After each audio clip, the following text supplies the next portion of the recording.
तुम्हाला माहितीये, मी मी महागौरी मातेशी अबोला धरला होता।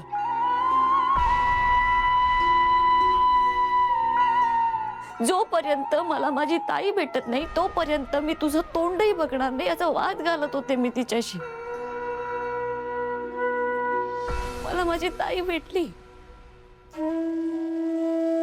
पण आई तू मला भेटशील याची मला कल्पनाही नव्हती ग। जेव्हा बाबांनी मला सांगितलं ना की तू या जगात नाहीयेस, मी ते आपल्या चुलीकडे बसून खूप रडले होते। मला तू हवी आहेस ग, मला हवी आहेस तू आई।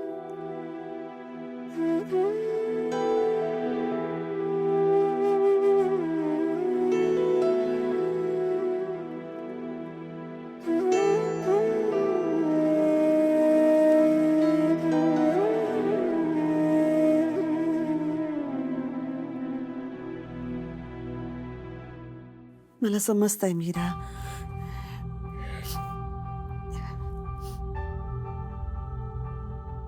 मीरा मला समजतायत तुझ्या भावना बाळा, पण माझा नाईलाज आहे ग। मीही आत्ताच कवडीतून बाहेर आले, मलाही तुमच्या बरोबर खूप राहावंसं वाटतंय, पण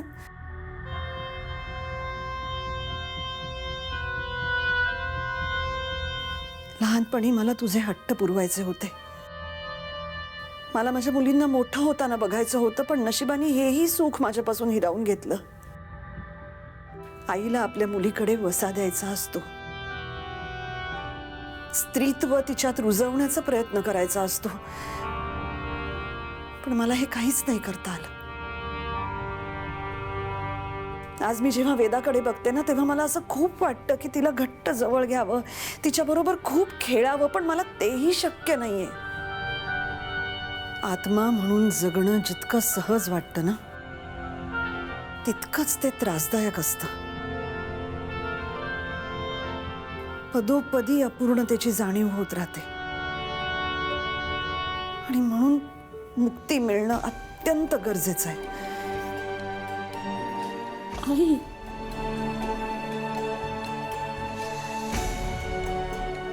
असो, मला आता एक सांगा, मंजिरीचा तो खडा तुम्ही तिला परत दिलात का नाही? नाही, आणि देणारही नाही होत। हो मीरा, तुझ्या मनातलं मी तेव्हाच ओळखलं होतं।